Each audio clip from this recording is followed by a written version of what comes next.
ഓം ശാന്തി. പല രീതികളും മണി ബ്ലോക്ക് ഇല്ലാതാക്കാൻ ഞാൻ നിങ്ങൾക്ക് പറഞ്ഞു തന്നിട്ടുണ്ട്. ഇന്ന് ഇൻഡിവിജ്വലി ഓരോരുത്തരും അവനവനിൽ അപ്ലൈ ചെയ്യേണ്ടതായിരിക്കുന്ന ഒരു മണി ബ്ലോക്കിന് ഇല്ലാതാക്കാനുള്ള ടെക്നിക്കാണെന്ന് സിസ്റ്റർ നിങ്ങൾക്ക് പറഞ്ഞു തരാൻ ആഗ്രഹിക്കുന്നത്. അത് മനസ്സിലാക്കും മുന്നേ ഒരു കാര്യം നിങ്ങൾ അറിഞ്ഞിരിക്കേണ്ടത്, നമ്മുടെ മനുഷ്യ വ്യക്തിത്വത്തിൻ്റെ ഉള്ളിലെ മനസ്സിൻ്റെ രണ്ട് തലങ്ങളാണ്. ഒന്ന് ബോധ മനസ്സും മറ്റൊന്ന് ഉപബോധ മനസ്സും. നമ്മൾ ജീവിക്കുന്ന സാഹചര്യങ്ങൾക്കനുസരിച്ച് നമ്മൾ കാണുന്ന, കേൾക്കുന്ന, അനുഭവിക്കുന്ന കാര്യങ്ങൾ, അഥവാ കുട്ടിക്കാലം തൊട്ട് നമ്മൾ കണ്ട്, കേട്ട്, അറിഞ്ഞ്, മനസ്സിലാക്കി ഏതൊക്കെ സാഹചര്യങ്ങളിൽ ജീവിച്ചിട്ടുണ്ടോ ആ കാലഘട്ടങ്ങളിലൊക്കെ നമ്മുടെ മനസ്സിൽ പ്രഭാവമുണ്ടാക്കിയതായിരിക്കുന്ന എല്ലാ കാര്യങ്ങളും അത് നമ്മുടെ ഉപബോധ മനസ്സിനുള്ളിലെ ഫയലുകളായിട്ട് സൂക്ഷിച്ചിട്ടുണ്ടായിരിക്കും. ഒരു സാധാരണ കുടുംബത്തിലെ ആളുകൾ, വലിയ സമ്പന്നന്മാരുടെ കഥ വേറെയായിരിക്കാം.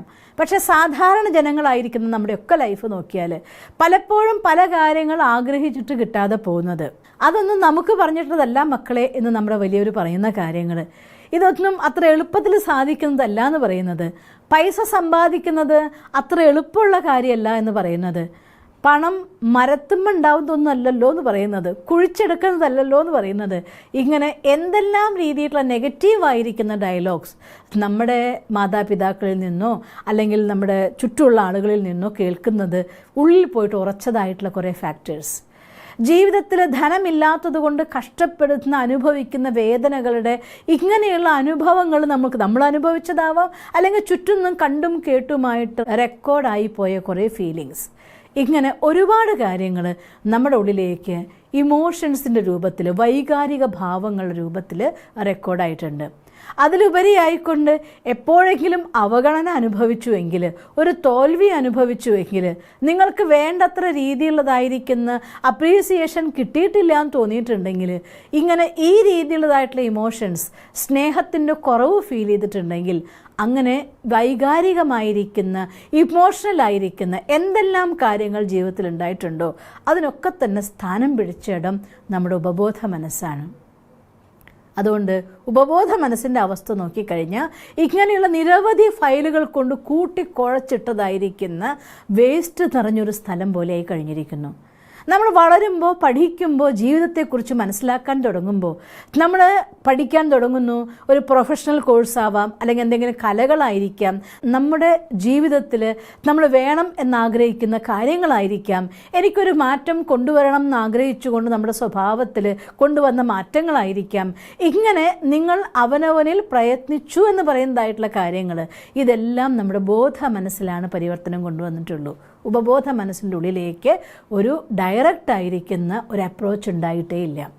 അതുകൊണ്ടാണ് മെഡിറ്റേഷൻ എന്നത് അനിവാര്യമാണ് എന്ന് എല്ലാവരും പറയാൻ കാരണം ദിവസവും കുറച്ച് സമയം മെഡിറ്റേഷന് വേണ്ടി ഉപയോഗിക്കുകയാണെങ്കിൽ തീർച്ചയായിട്ടും നിങ്ങൾക്ക് നിങ്ങളുടെ സബ് കോൺഷ്യസ് മൈൻഡിൻ്റെ ക്ലീനിങ് ചെയ്യാൻ പറ്റും. ജസ്റ്റ് മെഡിറ്റേഷൻ മാത്രമല്ല, കുറച്ചൊരു അറ്റൻഷൻ, ഒരു ഹെൽത്തി ആയിരിക്കുന്ന, ഒരു പ്യൂർ ആയിരിക്കുന്ന ലൈഫ് സ്റ്റൈൽ, ഒരു ശുദ്ധമായ ചിട്ടയായ ജീവിത രീതി, അതും ഒരു നല്ല ലക്ഷ്യത്തിലെത്തുന്നുണ്ടെങ്കിൽ അനിവാര്യമായിരിക്കുന്ന ഘടകമാണ്.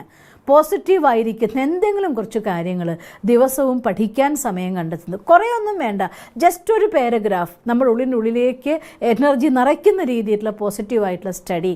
അത് ബ്രഹ്മകുമാരീസ് ഈശ്വരി വിശ്വവിദ്യാലയത്തിലെ ഡെയിലി ക്ലാസ്സസിൽ സ്വയം പരമാത്മ ടീച്ചറായിക്കൊണ്ട് നമ്മളെ പഠിപ്പിക്കുന്നു. നിങ്ങൾക്ക് പറ്റുമെങ്കിൽ കേൾക്കൂ, പഠിക്കൂ, വളരെ ഫ്രീ ആയിക്കൊണ്ട്, 100% ഫ്രീ ആയിക്കൊണ്ട് 100% പോസിറ്റീവായിട്ടുള്ള കാര്യം കിട്ടാനുള്ളതായിട്ടുള്ള ഓപ്ഷൻ ഇന്ന് ലോകത്തിൻ്റെ എല്ലാ ഭാഗത്തും അവൈലബിൾ ആണ്. അങ്ങനെയും നിങ്ങൾക്ക് സ്വന്തമാക്കാം. ഏതെങ്കിലും രീതിയിൽ നിങ്ങൾ ജീവിക്കുന്ന നിങ്ങളുടെ ജീവിത സാഹചര്യം അനുസരിച്ചുകൊണ്ട് നിങ്ങളുടെ ജോലി, നിങ്ങളുടെ ചുറ്റുമുള്ളതായിട്ടുള്ള ആളുകൾ, നിങ്ങളുടെ ജീവിതത്തിൻ്റെ ചുറ്റുപാടുകൾ, അതിൻ്റെയൊക്കെ ആധാരത്തിൽ നമുക്ക് വേണ്ടി സ്വന്തമായ ഒരു ഹെൽത്തി ആൻഡ് പ്യൂർ ആയിരിക്കുന്ന ഒരു ലൈഫ് സ്റ്റൈൽ ക്രിയേറ്റ് ചെയ്യേണ്ടത് അനിവാര്യമാണ്. രണ്ടാമത് മറ്റൊരു കാര്യം കൂടെ നമ്മൾ ചെയ്യേണ്ടിയിരിക്കുന്നു. ധനവുമായിട്ട് ഡയറക്റ്റ് ലിങ്ക് വരുന്നത് നമ്മുടെ മൂലധാര ചക്രത്തിനാണ്. മൂലധാര ചക്രത്തിൻ്റെ എത്രമാത്രം ക്ലീൻ ചെയ്യുന്നു, എത്രമാത്രം എനർജി നിറയ്ക്കുന്നു, അത്രയനുസരിച്ച് മണി ബ്ലോക്കുകൾ ഇല്ലാണ്ടായിക്കൊണ്ടേയിരിക്കും. അതിനും കൂടി നിൽക്കുന്നൊരു വിദ്യ ഞാൻ പറഞ്ഞുതരാണ്. ഒന്നാമത്, നമ്മൾ എവിടെയാണോ കുറേ അഴുക്ക് നിറഞ്ഞൊരു പാത്രമാവുന്നത്, ആദ്യം മുതൽ നമ്മൾ തേച്ച് കഴുകും, എന്നിട്ട് ശുദ്ധമാക്കും, എന്നിട്ടല്ലേ നല്ലൊരു സാധനം അതിനോട് നിറയ്ക്കുക. അതുപോലെ തന്നെ മൂലധാര ചക്രം എന്ന് പറയുന്നത് ഭൂമിയുമായിട്ട് ബന്ധപ്പെട്ട സാധനമാണ്. നമ്മുടെ ധനവുമായി ബന്ധപ്പെട്ടതായിട്ടുള്ളൊരു സാധനമാണ്. അതിൻ്റെ കളർ നോക്കിയാൽ റെഡ് കളറിലാണ് നിങ്ങൾക്ക് കാണാൻ സാധിക്കുക. അതുകൊണ്ട് മൂലധാര ചക്രത്തെ ക്ലീൻ ചെയ്യുകയാണെങ്കിൽ തീർച്ചയായിട്ടും അതിൽ നമുക്ക് ഒരുപാട് പോസിറ്റീവ് എനർജി ഉണ്ടാവുകയും നമുക്ക് ശാരീരികമായിട്ടും മാനസികമായിരിക്കുന്ന ഉന്മേഷവും ഉത്സാഹവും ക്രിയേറ്റ് ചെയ്യാൻ സഹായിക്കുകയും ചെയ്യും. അതുകൊണ്ട് ഞാൻ നിങ്ങളടുത്ത് പറഞ്ഞുതരാണ്, അതിന് റെഡ് കളറിലാണ് കാണിക്കുക, സൂര്യനുമായിട്ടാണ് അത് ബന്ധപ്പെടുന്നത് തന്നെ. അതുകൊണ്ട് നിങ്ങൾ എന്ത് ചെയ്യണമെന്ന് വെച്ചാൽ ഈ ഒരു മെഡിറ്റേഷൻ ഈ മൂലധാര ചക്രത്തിൻ്റെ ക്ലീനിങ്ങിന് വേണ്ടി നിങ്ങൾ ഇരിക്കുന്ന സമയത്ത് വടക്കോട്ട് നോക്കിയിരിക്കുക. കാരണം സൂര്യൻ്റെ റെഡ് റേസിൻ്റെ റിഫ്ലക്ഷൻ ഉണ്ടാവുന്നത് എപ്പോഴും നോർത്ത് എന്നാണ് പറയുന്നത്. അതുകൊണ്ട് വടക്ക് ദിശയിലേക്ക് നോക്കിയിരുന്നു കൊണ്ട് നിങ്ങൾ ആദ്യം ചെയ്യേണ്ടത്, ഇപ്പോൾ ഇരുന്നു കൊണ്ട് ഈ വീഡിയോയിൽ നിങ്ങൾക്ക് കാണിക്കാൻ പറ്റില്ല, ഓൾറെഡി ചക്രാസ് ആക്ടിവേറ്റ് ചെയ്യുന്നൊരു മെഡിറ്റേഷൻ ഞാൻ BK ഷീബയിൽ അപ്ലോഡ് ചെയ്തിട്ടുണ്ട്. ആക്ടിവേറ്റ് യുവർ ചക്രാസ് എന്ന് പറഞ്ഞുകൊണ്ട് അതിൽ എല്ലാ ചക്രങ്ങളും ചാർജ് ചെയ്യുന്നതായിട്ടൊരു വീഡിയോ ആണ്. ഒരു 40 മിനിറ്റ്സിൻ്റെ വീഡിയോ ഉള്ളൂ. നിങ്ങളത് ഡെയിലി ചെയ്യുകയാണെങ്കിൽ നിങ്ങളുടെ എല്ലാ ചക്രങ്ങളും ആക്റ്റീവ് ആവും. എനിവേ അറ്റ്ലീസ്റ്റ് ഇതെങ്കിലും ചെയ്യാൻ വേണ്ടിക്കൊണ്ട് വിദ്യ ഞാൻ നിങ്ങൾക്ക് പറഞ്ഞുതരികയാണ്. 5 മിനിറ്റ് സമയം നമുക്കിതിന് വേണ്ടി കണ്ടെത്തണം. ഇത് ചെയ്യാൻ ഏറ്റവും നല്ല സമയം ഏർലി മോർണിംഗ് സമയമാണ്. രാവിലെ എഴുന്നേറ്റ് ഫ്രഷായി വന്നിരിക്കുന്ന സമയത്ത് നിങ്ങൾക്ക് നിലത്തിരിക്കാൻ സാധിക്കുമെങ്കിൽ ഒരു വിരിപ്പിട്ടുകൊണ്ട് ചമ്രം പടിഞ്ഞിരിക്കാൻ സാധിക്കുമെങ്കിൽ നല്ലതാണ്. ഇനി അങ്ങനെ നിങ്ങൾക്ക് പറ്റില്ല, മുട്ടുവേദനയോ കാലുവേദനയോ ഒക്കെ ആണെങ്കിൽ ഒരു കസേരയിൽ ഇരുന്നുള്ളൂ. പക്ഷേ ആംറസ്റ്റ് ഇല്ലാത്ത, കൈ വെക്കുന്നതില്ലാത്തതാണെങ്കിൽ കുറേയും കൂടെ നല്ലതാണ്. കുറച്ച് നട്ടിൽ നിവർന്ന് ഒരു കസേരയുടെ സഹായത്തോടു കൂടി ഇരുന്നു കൊണ്ട് നമ്മുടെ കൈ കൊണ്ട്, ഈ കൈകളെന്ന് പറയുന്നത് എനർജിയുടെ ആൻറ്റിനയാണ്. ഈ കൈകൾ ഉപയോഗിച്ചുകൊണ്ട് പലപ്പോഴും ഞാൻ നിങ്ങൾക്ക് നേരത്തെയും ഓറ ക്ലീനിൻ്റെ ഒരു വീഡിയോ ഇട്ടത് ഞാൻ ഓർക്കുന്നുണ്ട്. കൈകൊണ്ട് ഇങ്ങനെ കാണിച്ച് നിങ്ങൾ ആ എനർജിയെ ഉപ്പുവെള്ളത്തിലേക്ക് കളയാനായിട്ടും ആ ഉപ്പുവെള്ളം പുറത്തു കൊണ്ട് കളയാനായിട്ടും നമുക്ക് നമ്മുടെ കൈകളെ ഈ രീതിയിൽ കറക്കിക്കൊണ്ട് നമ്മുടെ ചക്രങ്ങളിലെ നെഗറ്റീവ് എനർജീനെ ക്ലീൻ ചെയ്യാം. പക്ഷേ സങ്കല്പം പവർഫുൾ ആയിരിക്കണം എന്ന് മാത്രം. നമ്മുടെ ചക്രങ്ങളിലൊക്കെ ഉള്ളതായിട്ടുള്ള ഊർജ്ജം അത് വൃത്താകാരത്തിൽ ഓൾവേസ് ചലനമുള്ളതായിരിക്കുന്ന ഊർജ്ജമാണ്. അപ്പോൾ എന്ത് ചെയ്യണമെന്ന് വെച്ചാൽ നമ്മളിപ്പോൾ ഉദാഹരണം പറഞ്ഞാൽ പണ്ടത്തെ കാലത്തൊക്കെ ഉണ്ണിത്തണ്ടൊക്കെ മുറിക്കുമ്പോൾ അതിന് നൂല് കളയാൻ വേണ്ടിക്കൊണ്ട് എൻ്റെ അമ്മയൊക്കെ ചെയ്യുന്നത് കണ്ടിട്ടുണ്ട്. ഒരു മുളയുടെ കഷ്ണം എടുത്തിട്ട് 2-3 കൂട്ടിക്കെട്ടിയിട്ടോ ഒരു മുളയുടെ കമ്പുള്ള കഷ്ണം എടുത്തിട്ടോ ആ വെള്ളത്തിലിങ്ങനെ വട്ടം കറക്കും, അത് വെള്ളത്തിലിട്ടിട്ട് അതിൻ്റെ നൂലൊക്കെ അതിനെ ചുറ്റിപ്പിടിച്ച് കഴിഞ്ഞിട്ട് അതിങ്ങനെ കുടഞ്ഞു കളഞ്ഞാൽ ആ നൂല് പുറത്തു പോകും, അത് ആ കഷ്ണം മാത്രം വെള്ളത്തിലുണ്ടാവും. ഇൻ ദ സെയിം വേ നമ്മളെന്ത് ചെയ്യുന്നു, ആ ഊർജ്ജ മണ്ഡലത്തിലേക്ക് ഈ കൈ എന്ന ആൻറ്റിനേന് ഊർജം ശുദ്ധീകരണ സാധനമെന്ന് സങ്കല്പിച്ചുകൊണ്ട് നമ്മുടെ കൈയിനെ ആ മൂലധാര ചക്രത്തിൻ്റെ സ്ഥാനത്ത് കൈകൊണ്ട് ഈ രീതിയിൽ നമ്മളിങ്ങനെ കറക്കുക, വട്ടത്തിൽ ക്ലോക്ക് വൈസ് ഡിറക്ഷനിൽ ഈ രീതിയിൽ ഇങ്ങനെ വട്ടത്തിൽ കറക്കുക. അത് കറക്കി കഴിഞ്ഞ ശേഷം 3 പ്രാവശ്യം കറക്കി കഴിഞ്ഞ ശേഷം കൈകൊണ്ട് കയ്യിലായതായിട്ടുള്ള ആ നെഗറ്റീവ് എനർജി എന്താണോ അത് ഞാൻ പുറത്ത് കളയുകയാണെന്ന് സങ്കല്പിക്കണം. ഈ കൈ ഇങ്ങനെ വട്ടം കറക്കുമ്പോൾ മൂലധാര ചക്രത്തിൻ്റെ അടുത്ത് വട്ടം കറക്കുമ്പോൾ ഇങ്ങനെ സങ്കല്പിച്ച് വട്ടം കറക്കുമ്പോൾ അവിടെയുള്ള മൂലധാര ചക്രത്തിൽ നെഗറ്റീവ് എന്തൊക്കെയാണോ അതൊക്കെ എൻ്റെ കൈ കൊണ്ട് ഞാൻ വലിച്ചെടുക്കുകയാണ് എന്ന് സങ്കല്പിച്ചിട്ട് വേണം ഇങ്ങനെ 3 വട്ടം കറക്കാൻ. അത് കഴിഞ്ഞ ശേഷം കൈ ഇങ്ങനെ കുടഞ്ഞു കളയാം. വല്ലതൊക്കെ കൈമ പറ്റിക്കഴിഞ്ഞാൽ നമ്മൾ കുടഞ്ഞു കളയില്ലേ, സൂക്ഷ്മത്തിലെ കൈകളിൽ പറ്റിയിട്ടുണ്ട്, അതിനെ കുടഞ്ഞു കളയുകയാണ്. ഇതേ രീതിയിൽ ഒരു 9 തവണ ഇങ്ങനെ 3 പ്രാവശ്യം കറക്കുക, അതിനെ കുടഞ്ഞു കളയുക, 3 പ്രാവശ്യം കറക്കുക, കുടഞ്ഞു കളയുക. അങ്ങനെ ചെയ്ത് കഴിയുമ്പോൾ അതിൻ്റെ ക്ലീനിങ് പ്രോസസ്സ് നന്നായി നടക്കും.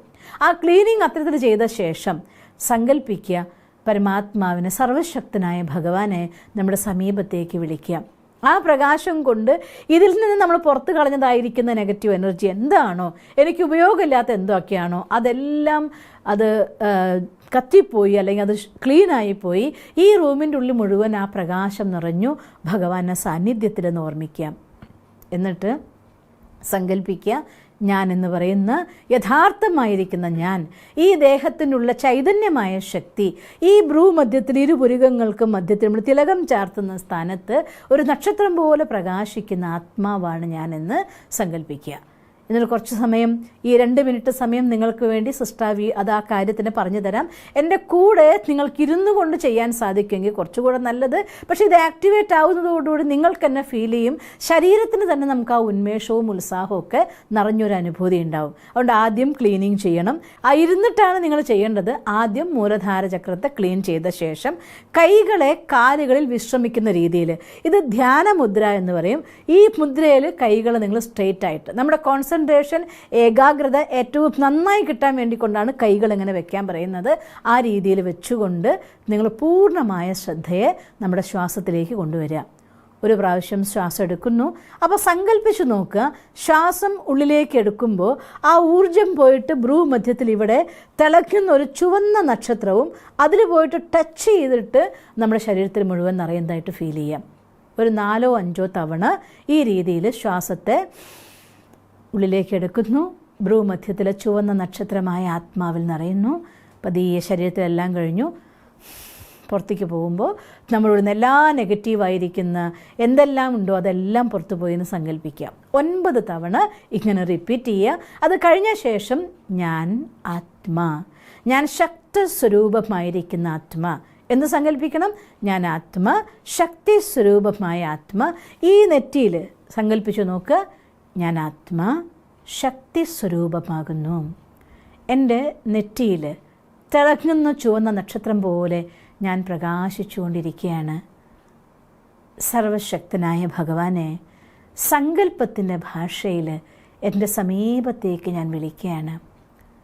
തലയ്ക്ക് മേലെ ആ ഒരു ചുവന്ന സൂര്യനെ പോലെ സർവശക്തനായ ഭഗവാൻ പ്രത്യക്ഷമായിരിക്കുന്നു. ഭഗവാനിൽ നിന്ന് ആ സർവശക്തികളുടെ കിരണങ്ങൾ പ്രകാശധാരയായി ആത്മാവായി എന്നിൽ നിറയുന്നു. എന്നിലൂടെ നട്ടലിലേക്ക് ഒഴുകി നട്ടലിലൂടെ മൂലധാര ചക്രത്തിൽ പോയി നിറയുകയാണ്. ഈ പ്രകാശകിരണങ്ങൾ മൂലധാര ചക്രത്തിൽ നിറഞ്ഞ് അതിനെ സമ്പൂർണ്ണ ശക്തമാക്കി മാറ്റിയിരിക്കുന്നു. ഞാൻ ശക്തി സ്വരൂപമാകുന്നു.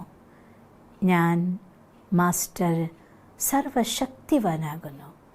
ഇത്ര സമയം ഇത്രയും കാര്യങ്ങൾ നിങ്ങൾ ചെയ്യാൻ വേണ്ടിക്കൊണ്ട് ഒരു ദിവസം രാവിലെ എഴുന്നേറ്റ് നിങ്ങളുടെ കാര്യങ്ങൾ ആരംഭിക്കും മുന്ന് മിനിമം ഇത്ര കാര്യമെങ്കിലും നിങ്ങൾ ചെയ്യാമെങ്കിൽ നിങ്ങളുടെ മൂലധാര ചക്രം ആക്റ്റീവാവും. ഉപബോധ മനസ്സിനെ ക്ലീൻ ചെയ്യാൻ നമുക്ക് സാധിക്കും. ഇതിലൂടെ ധനപരമായിരിക്കുന്ന എല്ലാ ബ്ലോക്കും ഇല്ലാതാവുകയും നിങ്ങൾ ഇതിനു വേണ്ടി ചെയ്യുന്ന ഓരോ കർമ്മവും അത് പെർഫെക്റ്റ് ആവുകയും നിങ്ങളിലേക്ക് ധനം ആകർഷിക്കപ്പെട്ടു വരികയും ചെയ്യും. നിങ്ങൾക്കങ്ങനെ സാധിക്കട്ടെ എന്ന് സർവശക്തനായ ഭഗവാനോട് ഞാൻ പ്രാർത്ഥിക്കുന്നു. ഓം ശാന്തി.